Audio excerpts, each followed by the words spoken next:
کہ لڑکا پڑھا لکھا، خوبصورت اور نوجوان تھا۔ لڑکیوں کی تو اسے کمی نہیں تھی، مگر پھر بھی اس نے مجھے پسند کیا۔ یہ سب سے حیرت انگیز بات تھی۔ سب خوش تھے، میں نے بھی اپنے تمام وسوسوں کو پیچھے چھوڑ کر خوش رہنا شروع کر دیا۔ ہماری منگنی کو 4 مہینے گزر چکے تھے۔ ابھی تک سب حیران تھے، لیکن ہماری حیرت زیادہ دیر تک قائم نہ رہ سکی۔ جب اس نے مجھ سے میری جائیداد میں سے کچھ حصہ اپنے نام کرنے کی بات کی، ایسا نہیں تھا کہ وہ غریب تھا، لیکن کچھ لوگوں کی ہوس کبھی ختم نہیں ہوتی، اور ان کا بھی یہی حال تھا۔ جیسے وہ دنیا کا سب کچھ ساتھ لے کر قبر میں جائیں گے۔ ابا نے جان چھڑانے کے لیے فیصلہ کیا کہ وہ میری جائیداد میں سے کچھ حصہ اس کے نام کر دیں گے، مگر میں نے سختی سے انکار کر دیا اور کہا اگر ایسا کیا گیا تو میں اپنی جان لے لوں گی۔ افسوس رشتہ ٹوٹنے کا نہیں تھا، افسوس ابا کی سوچ پر تھا۔ میری روح کانپ گئی جب ابا نے مجھ پر الزام لگایا کہ میں باہر کسی لڑکے کو پسند کرتی ہوں، اسی لیے رشتہ توڑ رہی ہوں۔ 2-3 رشتے آئے مگر لالچ کے سبب ٹوٹ گئے، اور ہر دفعہ الزام مجھ پر ہی آیا کہ میں منحوس ہوں۔ اب تو منحوس لفظ میری ذات کے ساتھ جڑ گیا تھا۔ اب تو میرا نام ایمن منحوس بن چکا تھا۔ میں سب چیزوں سے تھک گئی تھی۔ حیرت کی بات یہ تھی کہ میں ابھی تک زندہ کیسے تھی۔ تانے برداشت کرتے کرتے میں پتھر کی مورت بن گئی تھی۔ اب مجھ میں دل نہیں رہا تھا۔ گھر میں جو بھی کام خراب ہوتا تھا میں خود پر الزام لے لیتی، کیونکہ میں جان گئی تھی کہ خود پر الزام لینا دوسروں کے الزام سے کم تکلیف دہ ہوتا ہے۔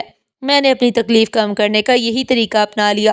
میرے 2 چچا جن کے بیٹے مجھ سے بڑے تھے، ابا نے ان کے لیے بھی مجھ سے شادی کا کہا، مگر انہوں نے انکار کر دیا۔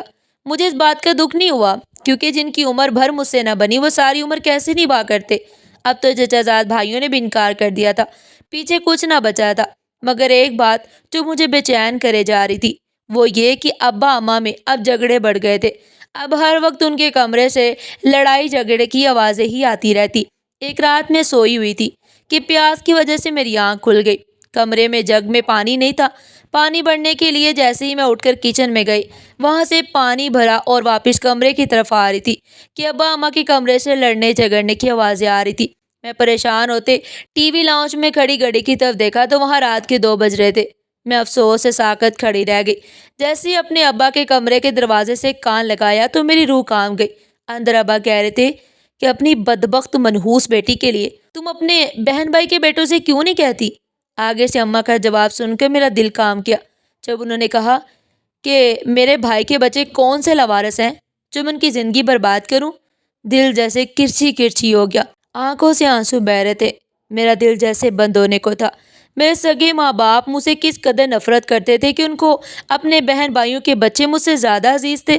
مجھے بہت حیرانگی ہوئی یہ سب سن کر کہ کون والدین اپنی اولاد کو دوسروں سے کمتر سمجھتے ہیں۔ آدھی رات کو بہت بحث ہوتی رہی اس سب کے بعد، اور 2 بار مرنے کی کوشش بھی کی۔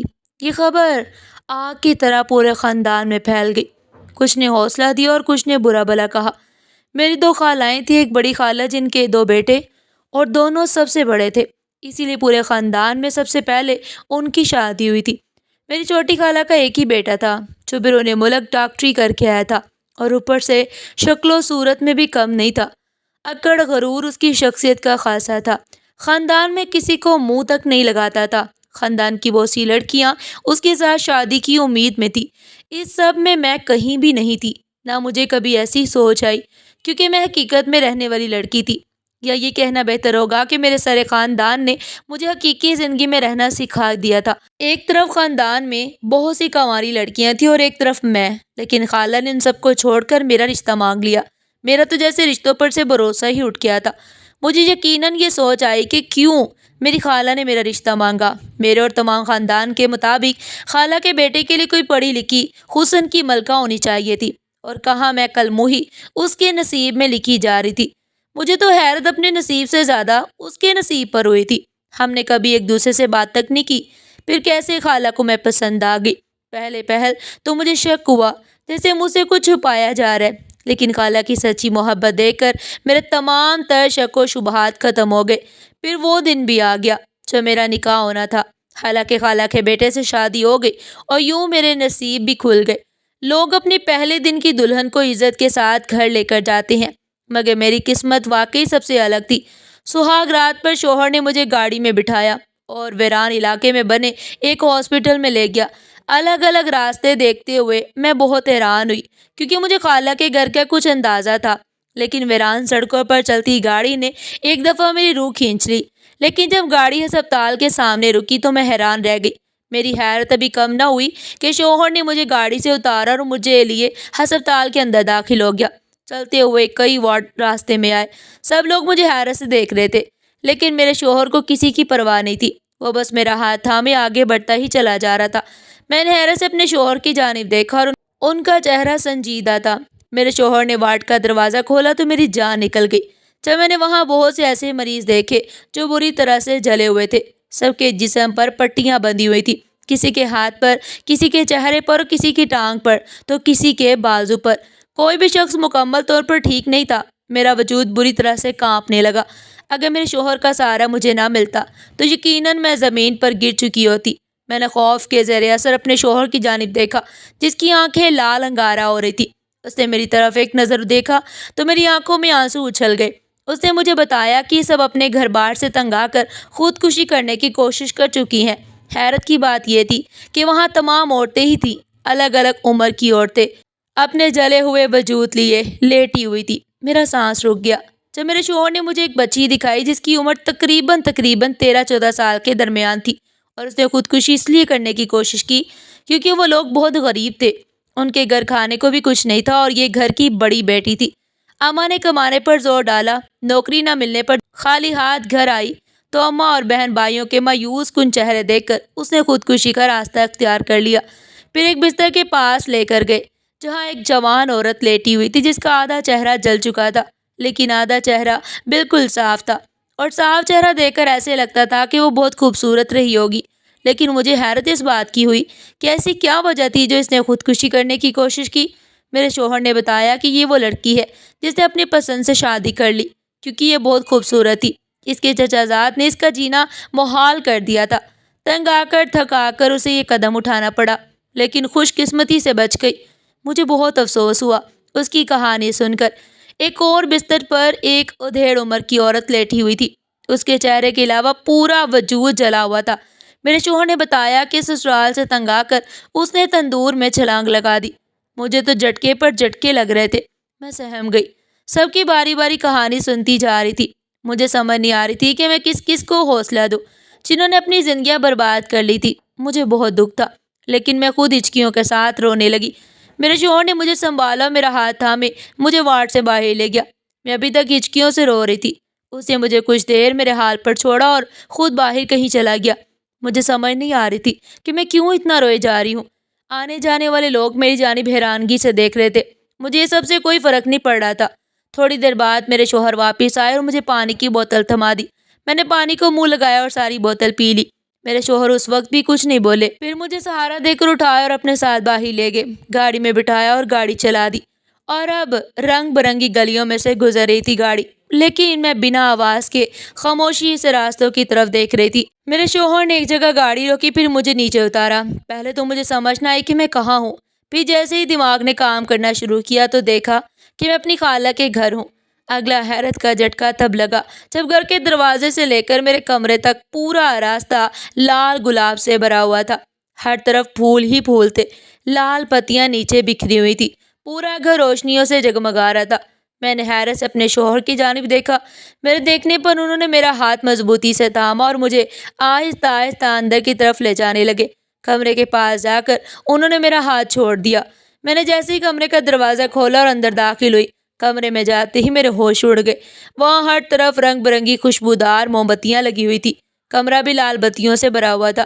یہ خوبصورت سا کمرہ، صاف ستھری سی سیٹنگ اور سونے پر سہاگا اتنی محنت سے کی گئی سجاوٹ کمرے کو چار چاند لگا رہی تھی۔ میری آنکھیں نم ہو گئی۔ میں نے اپنے شوہر کی جانب دیکھا جو ہاتھ باندھے میری طرف ہی دیکھ رہے تھے، لیکن مجھے اتنا یقین تھا کہ ان کی کوئی نہ کوئی مجبوری ضرور رہی ہوگی جو انہوں نے مجھ جیسی لڑکی سے شادی کی۔ یہ سوچ آتے ہی میری تمام خوشیاں ختم ہو گئی۔ میں نے اٹھ کر کپڑے چینج کیے اور آ کر خاموشی سے سو گئی۔ نہ میں نے اپنے شوہر سے کوئی بات کی، نہ انہوں نے کوئی بات کی۔ دونوں اپنی اپنی جگہ خاموش تھے۔ اگلے کئی روز ایسے ہی گزر گئے، لیکن شادی کے بعد نہ جانے ایسا کیا ہوا، وہی لوگ جو مجھے بدصورت، منحوس اور بد نصیب کہتے تھے، آج میری تعریفیں کرتے نہیں تھکتے تھے۔ مجھے اکثر لگتا کہ یہ کیوں ہو رہا تھا، میری سمجھ سے بالکل باہر۔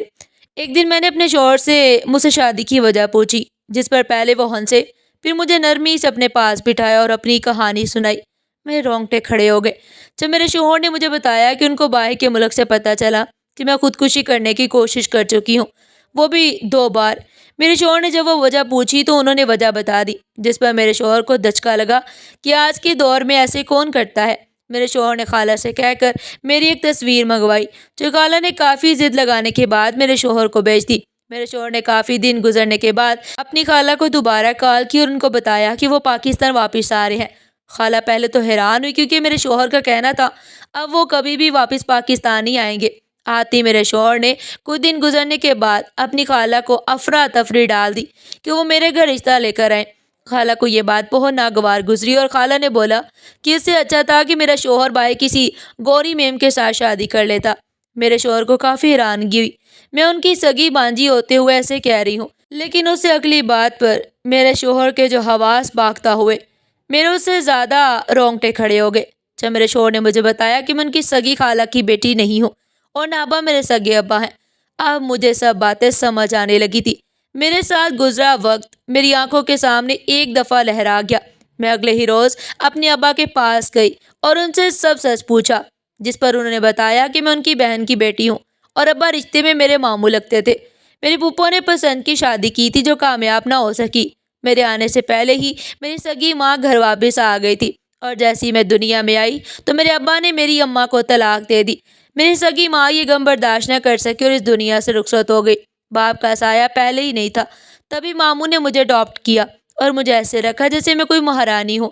لیکن جیسے ہی میں بڑی ہوتی گئی اور مجھے اصلیت کا پتہ چلتا گیا تو میں اپنے اچھے خواب و خیال چھوڑ کر حقیقت میں بہت برے طریقے سے پٹ کی گئی تھی۔ میرے شوہر نے مجھ سے جس طریقے سے اظہار محبت کیا، میں حیران رہ گئی تھی۔ میرے شوہر نے مجھے بتایا کہ پورا 1 ہفتہ گزرنے کے بعد ان کو اس بات کا احساس ہوا کہ وہ میرے بغیر نہیں رہ سکتے، تبھی مجھ سے شادی کی۔ اکثر اوقات وقت اور حالات انسان کو بہت عجیب بنا دیتے ہیں۔ لوگوں کی باتیں انسان کو اندر ہی اندر ختم کر دیتی ہیں۔ وقت پر آپ کو بہتر سہارا نہ ملے تو انسان کبھی بھی ختم ہو سکتا ہے۔